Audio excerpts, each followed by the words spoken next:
Wow, 200. I honestly can't believe it. Wow. I know, right? Doesn't look a day over 100, does she? Welcome back to Cocktails and Consoles, everyone. It's Melissa. And this, of course, just a huge thank you to everyone who's subbed, who's watched, who's liked, who's talked to me. Wow. What can be said that hasn't been said?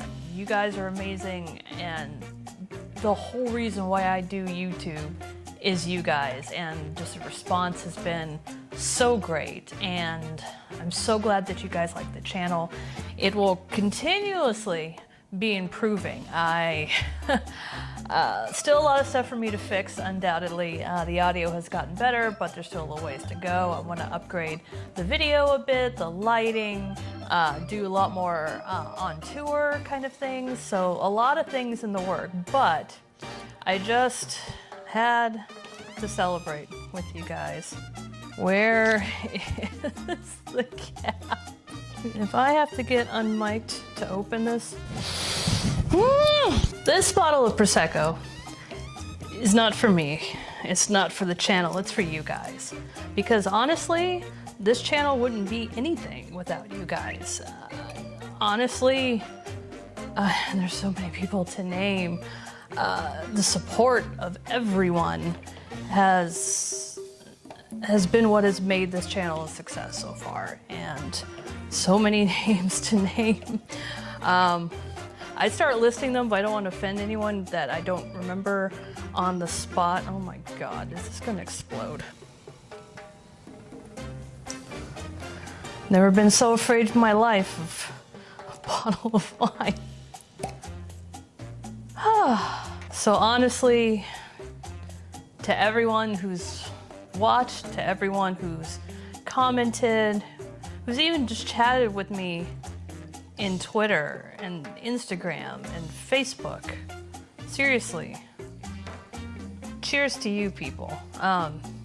Hope you guys love the show. I hope you guys, any and all feedback, please let me know. Again, this channel isn't for me, it's for you guys, and I want to make it something that you guys enjoy and are happy to tune in every day. So cheers, you awesome people.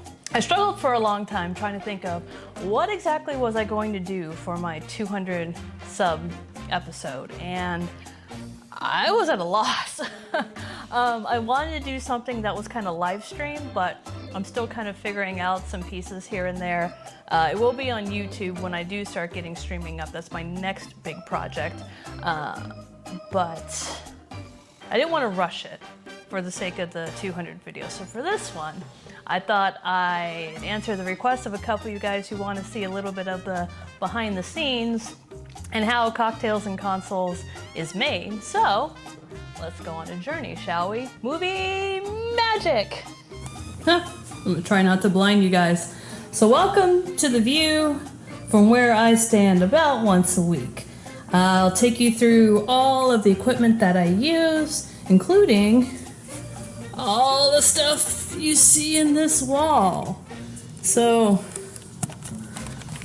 flipping back and forth is going to be a little bit challenging, but let's take a look around. Starting in the corner, I was having some issues with the corners being a little bit dark because of the room in which I'm filming. So I figured I'd add in some lights to help kind of rectify that situation. So the vase that you're seeing here, I actually hand painted that. A big part of what I love doing about this channel, it's gotten me to be pretty creative. So me and the local Michaels have become best of friends. Now these paintings I actually found on Amazon, which I found a lot of things for the show on Amazon. I'm kind of mad. I had recorded a kind of an unboxing video for the first inaugural video for Cocktails and Consoles, but unfortunately I lost the footage, and it was going to take everyone through the the hanging of all this, the making of the props and getting all that set up. But this is my backdrop, and of course here is the table. I love this table. I got this from a local store, and it's very nice because not only is it nice and high, but the middle also moves which is a nice feature when I want to move things in and out of frame. And then down here is a lovely little storage area where I have a lot of my these boxes that I not only use for these boxes that I not only use for shooting the thumbnails and also for propping up my laptop when I'm doing collabs, but can I do this and hold a camera at the same time? It holds all of my equipment too. As you can see, a lot in here is a whole bunch of what they call Lav Mics. And that's because I'm filming a fair distance away from my camera, and I really don't like the idea of using boom mics. I just don't feel that it works. I think having a lav mic with it being up close should give the better sound, but still working on that. Down here is a little light that I use for snapping the thumbnails that I also use to kind of light from below just to try to get rid of the last of those pesky shadows. This little guy here I also made at Michael's. So I got a clear glass box, and then I used the same kind of gold spray that I did on the vase, and then filled it with some corks, some ribbon, and some lights. So here's what it looks like, really behind the scenes of cocktails and consoles. So you see my camera up here, and I'll leave links in the descriptions below of what all this is. It's a nice Canon with a viewfinder on top of the highest mount that I could find. So one thing, if you're just starting out with YouTube, I highly recommend is invest in a good, I forget what they call this thing, a pod, a stand, my brain's going numb. Because you're gonna wanna be able to get your camera up to a nice, what I like to call selfie height, and a lot of the basic ones really don't go higher than 5 feet. These are what I use for lighting. They are from LimoStudio. You can get them on Amazon. They're really nice in that they put out a lot of diffused light. Where they kind of fall short is they're not counterbalanced. So to try to get around that, I've had to put some ankle and wrist weights down at the bottom and brace them up against a chair so that way they don't tip over. You don't need to go too crazy on lighting, especially if you're not going to be too far away from the lights. But start small and work up. That's the best guidance that I have. Over here in the kitchen, you see the area where I normally do a lot of my prep for any kind of cocktail episodes that require any kind of baking or preparatory that I can't really do in front of, or on the table, I should say. So to film this, I actually take my camera and I angle it down here. It's not the best solution right now, but it kind of works.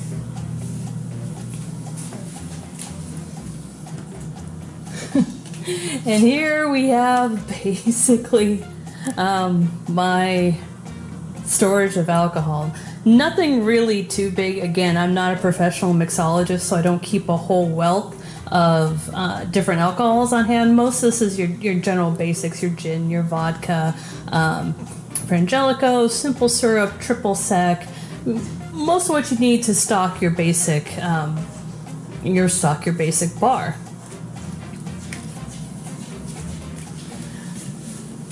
So when it comes time to film a cocktail episode, this takes a fair amount of work because there's different steps that go into it. So filming a cocktail episode actually takes quite a few steps because it's not just getting up one morning and throwing a cocktail together. It actually does require a lot of prep. So let me take you through that. So as you can see, and I can't see until I flip my viewfinder here. There we go.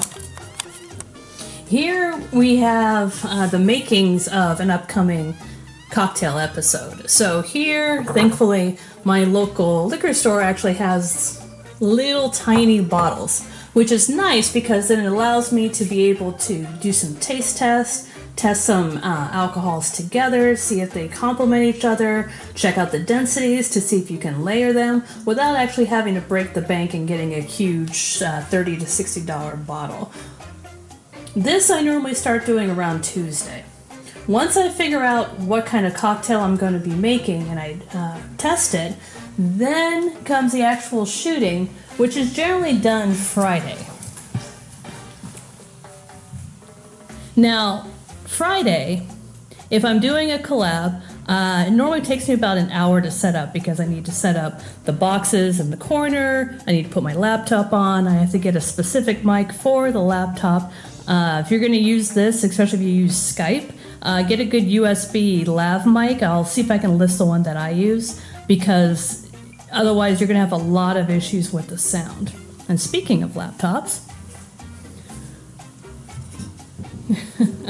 here we have where I film all of the console games. So some of you guys may have seen this picture before. Let me give you guys a little bit more closer, in-depth view. So, very, very comfy couch. Sadly, not the leather couch that the Grumps have, but again, you have to start somewhere. And these are a recent addition. I finally procured some decent two-way mics, which are really nice because then it can limit the amount of echo that can happen, especially when I'm sitting next to Matt, and Matt's voice tends to carry. Now, these are all run into just a simple audio interface here with some XLR cables. Thank you so much, Danny, for cueing me into how awesome this is going to be. And that all goes into a USB into my laptop. So the laptop here, I actually did spend a fair amount of money into getting something decent because one, when you're filming collab videos, you don't want it to overheat. And when you're running Skype plus a video capture, a lot of laptops will tend to overheat. And it was causing a lot of really bad audio onto the capture. And it also helps to make sure that the... thank you, Kat. It also helps to ensure that the audio interface plugs in nicely, that the laptop can recognize that there's two different channels, especially for this one because this particular audio interface, let me give you guys a close-up here, does not have a program to where you can set it. You kind of have to trust that it works when you plug it in. Now, down here is just a god-awful mess of cables. I will admit I am not the best person at cable management, but here we have Xbox 360, a Wii, PlayStation 3, and recently acquired PlayStation 4. Why is it sitting on a box? Well, my entertainment system is pretty limited. This will be something that I'm going to be replacing here pretty soon, so that way I can have slots for all the different consoles that I'll be using. And all of it, of course, is captured by Elgato. This is not the latest and greatest. This is actually the step down. And the reason for that is I needed something that would work with Wii and some of the older systems. So now, that's only part of the equation. Let me take you to where I film everything else. You would not believe how old this desk is, but it served me well. So here is my view for when I'm filming everything on my computer. I use a snowball mic and it works pretty decently, especially given that my tower is right here and puts out a fair bit of noise. I also got a tripod just for putting up the camera there, so it gets me at least a nice enough angle. Still doing some work on this because as you guys can see, the view behind it is really nothing. Hey kitty! Nothing great. I'm actually working on finding some room dividers that I'm going to pad with foam to not only cancel some of the echo. As you can see, this is a pretty open area and lends itself to some bad echo, but also to provide a nice background. The lighting situation is actually a couple different things. So I have the one lamp here, the other lamp here, and the third one at my desk, which is actually an LED lamp. Pretty nice. I'm going to be limiting this in the future, so that way it's only about 1 or 2. Again, you don't have to go crazy. If you're just starting on YouTube, don't think that you need, ring lights and all that kind of stuff. Hi, kitty. Unless you're actually doing makeup, which I'm so not. And of course, you guys know my co-stars. Here's the black one. Hey, baby. What's up? What's up? You gonna say hi to everybody? No? You gonna be all shy? Alright. Where's the other one?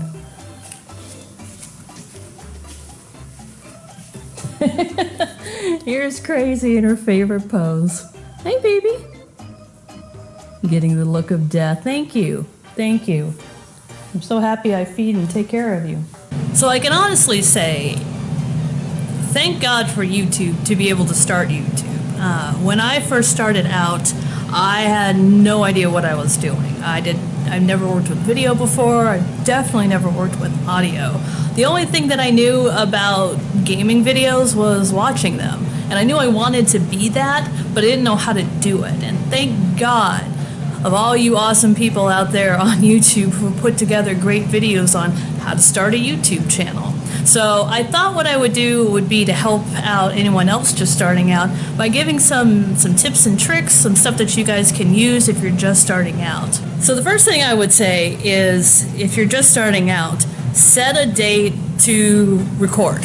One of the hardest things to do that I've found is pulling the trigger. And what I mean by that is sometimes you get locked in what's called analysis paralysis, meaning that you want to make sure you're putting out a good product, so you'll hold off on releasing until everything is perfect. And I have to tell you, it's one of the worst things that you can do, because you'll trick yourself into actually never releasing anything, because you'll say, well, it's not perfect yet, and I want it to be perfect. You have to start somewhere. Everyone started somewhere, and from what I've seen, even PewDiePie looks back and groans at some of the video he put out, but if he never started anywhere, he wouldn't be where he is today. So, and I say this as much to myself because, oh my God, it took a couple of drinks for me to say, okay, tonight I'm going to record, we're going to play FNAF, and this is going to happen. And I look back at those videos and I cringe. It was not the best that I could do. It was the best I could do at the time, but it allowed me to start somewhere and be able to evolve. So don't worry if you don't have Premiere Pro. Don't worry if you don't have mics with XLR cables. You'll get there, but you have to start from somewhere to know what all you're going to need. The next biggest thing I can recommend is put together a production schedule.